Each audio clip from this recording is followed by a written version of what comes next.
Doctor warns, those who wish to live longer, 5 areas need to be washed regularly. He thought it was just aging until his wife slipped, hit her head, and forgot his name. If only they'd known it started months earlier, in the soles of her feet. She collapsed between the fridge and the kitchen sink. No warning. No dizziness. Just a sudden silence where her humming used to be.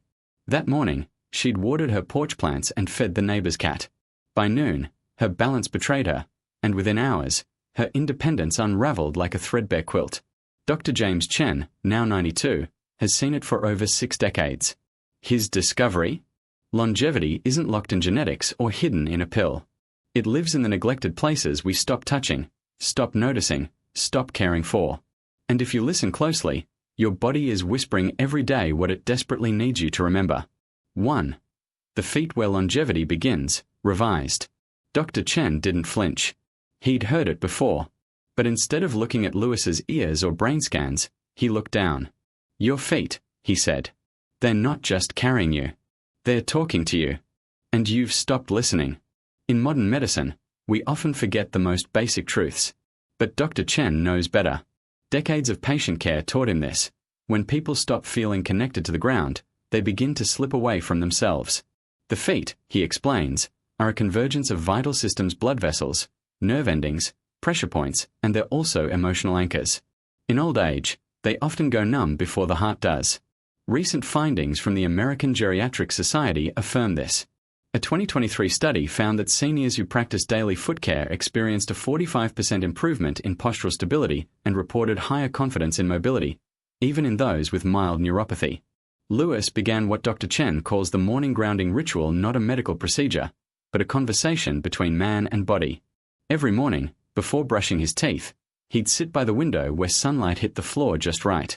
He filled a small basin with warm water not too hot and soak his feet for 5 minutes.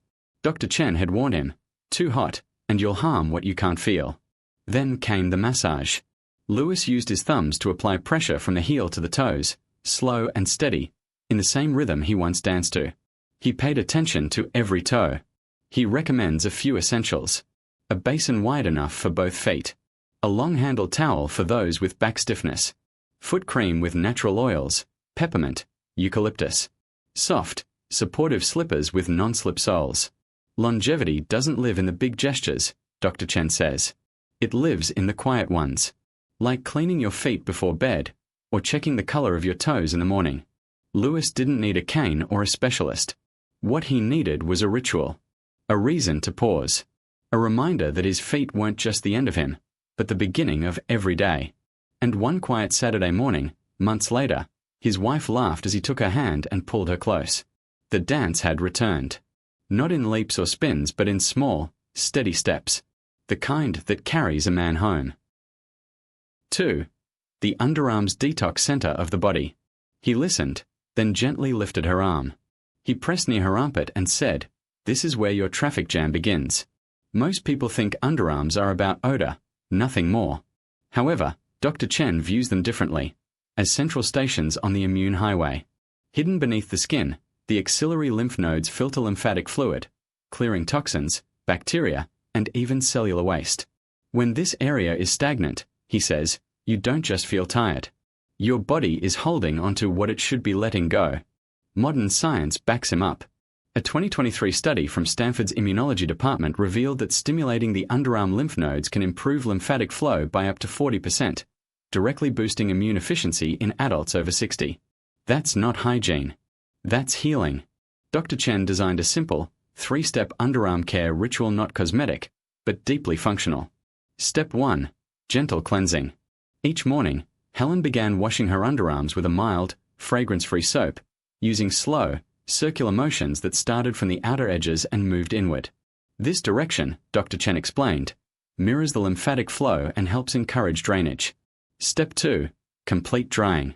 After rinsing, she patted the area dry with a clean towel. Moisture is a trap, Dr. Chen warned her. It invites bacteria, blocks flow, and invites infection. What seems like a small skip can cost weeks of discomfort. Step 3. Lymphatic massage. Before dressing, Helen spent 2 minutes gently massaging from her underarm up toward her collarbone using her fingertips. No oils, no pressure. Just consistent, upward strokes like coaxing a river to keep moving. Within 1 month, her energy improved. By month 2, the respiratory issues faded. She wasn't just cleaner, she was lighter. It felt like I could breathe better, she said. Not in my lungs, but in my whole body. Dr. Chen also warned her about commercial antiperspirants, especially those containing aluminum compounds. They block the very exit routes your body needs, he said. Instead, he recommended natural deodorants made with mineral salts or baking soda. Simple, ancient solutions that work with the body, not against it. For seniors, especially those living alone, this kind of care is more than physical, it's spiritual.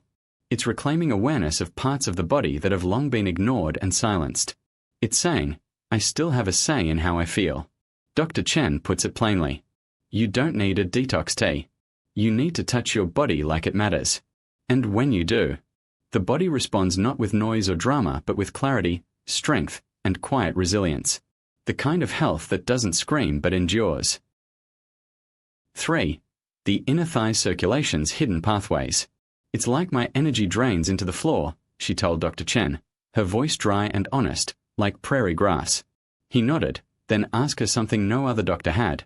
How often do you care for your inner thighs? She raised an eyebrow. You mean, wash them? I mean clean, massage, and move them daily. They're not just muscles. They are highways. To most, the inner thighs are overlooked, a private, silent space rarely touched with intention. But Dr. Chen explains, they carry blood, lymph, and energy to some of your body's most vital systems: your liver, your legs, your heart. A 2023 cardiovascular study from Johns Hopkins University revealed that the femoral artery, which runs through the inner thigh, transports nearly 20% of total blood volume at rest. When neglected, this area becomes a bottleneck, slowing circulation, weakening liver detoxification, and increasing fatigue. Martha was skeptical but open. She trusted the land. She could trust her body again, too. Dr. Chen guided her through a simple ritual, what he calls the 3 pillars of inner thigh vitality. Pillar 1. Gentle cleansing. Martha began each morning by washing her inner thighs using warm, not hot water and a mild, unscented soap. She worked in upward strokes, following the path of circulation. Always upward, Dr. Chen told her. We are reminding your blood where to go. Pillar 2. Movement and massage. Seated in a sturdy chair, she performed simple leg opening stretches, gently drawing her knees apart and together, holding each position for 10 seconds. Afterward, she applied light pressure with her palms in slow, upward motions, from her knee to her groin. It felt strange at first, she admitted. But then I started to feel awake. Pillar 3. Prevention.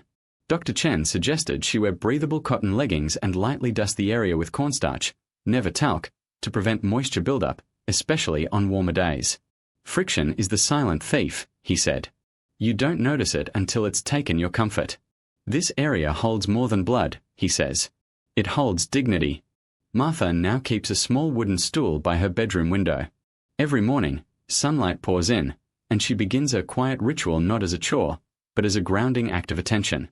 And when she walks now, she doesn't just move forward. She carries the flow of herself restored, remembered, and fully awake. 4. The back and scalp energy centers of the body. It's like the signal doesn't make it through, he told Dr. Chen.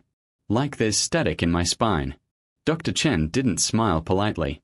He leaned in. That static, he said, might be coming from your back and your scalp. Frank blinked. My scalp? Where your blood meets your brain. Where your spine speaks to your memory. Most people think of the back and scalp as areas to wash, or where tension tends to accumulate.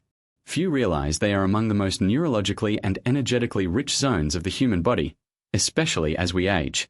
Dr. Chen explains, the back is the body's electrical cord. The scalp is its transmitter.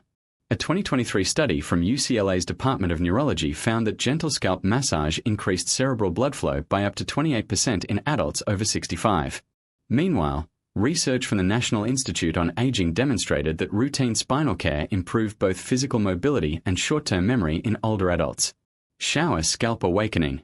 In the shower, he used his fingertips, never his nails, to massage his scalp in circular motions.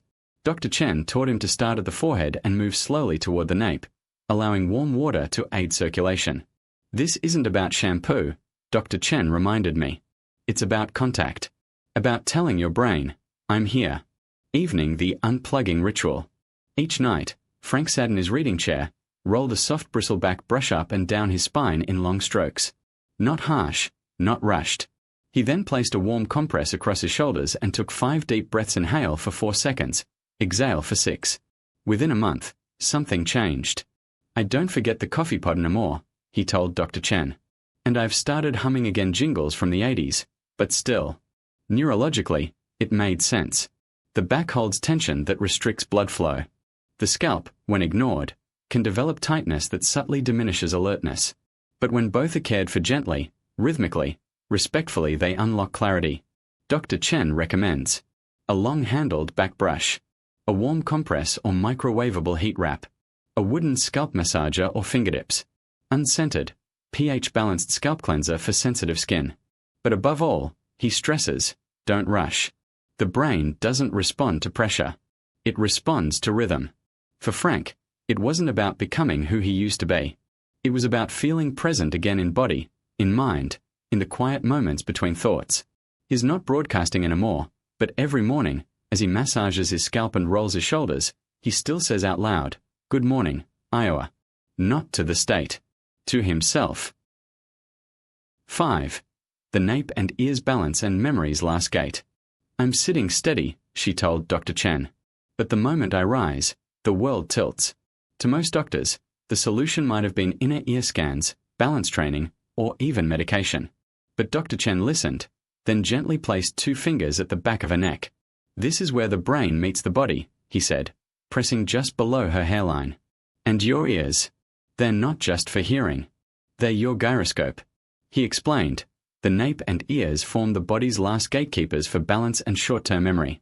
It's here that the vestibular system, buried deep in the ear canal, connects with the brainstem through blood vessels and nerve bundles near the neck. When these areas stiffen, tighten, or lose blood flow, symptoms follow memory lapses, unsteadiness, even emotional swings. Science confirms it. A 2024 study from the Cleveland Clinic showed that daily massage of the nape and gentle stimulation around the ears improves spatial orientation and memory recall in seniors by up to 30%. In other words, simple care in this overlooked area helped people feel clear, centered, and safe in their bodies again. Dr. Chen taught Diane a routine called the Compass Reset, a 3-minute ritual she could do morning and night. Step 1. The nape sweep. Standing or seated upright, Diane used the pads of her fingers to gently stroke the area at the base of her skull in slow, upward motions toward the crown. Dr. Chen warned, don't rub like you're scrubbing dishes. Treat it like tuning a violin. Step 2. The ear circuit. Next, she traced small circles around the outer edge of each ear using her thumb and index finger. Then, using gentle pinches along the earlobe up to the top rim, she stimulated key nerve endings. Your ears, Dr. Chen said, are full of tiny pressure points that light up your brain like a switchboard. Step 3. The anchor breath. Finally, Diane placed one hand lightly on the back of her neck and took 5 slow breaths, focusing on the rise and fall of the area under her palm. This anchored the ritual connecting breath, body, and brain. Within 2 weeks, she noticed her posture had improved. By the end of the month, the subtle sway was gone. Her eyes felt sharper. She could name not just her neighbor's dog Milo but also his favorite treat. More than the science, it was the ownership that mattered. Diane, once in charge of skies, now felt in charge of herself again. He says, the nape and ears are not afterthoughts. They're command centers. You touch them right, and the whole system recalibrates. Diane never returned to the tower, but each morning, after her compass reset, she stands tall in her kitchen, pours her coffee, and smiles. The ground no longer shifts beneath her feet. And in her silence, she hears clarity again. The truth is, aging doesn't steal your strength, it waits for you to forget where your strength comes from. You've just heard stories of people who took their power back not through significant change, but through small, daily care. Now the question is, will you? If something in this story stirred your memory, your curiosity, or your courage, then don't let it stop here. Share this video with someone who matters. Leave a comment below, tell us what part of your body you're going to reconnect with first. And if you haven't already, hit subscribe and stay with us. More stories like this are waiting. And so is your strength. We'll see you in the next one.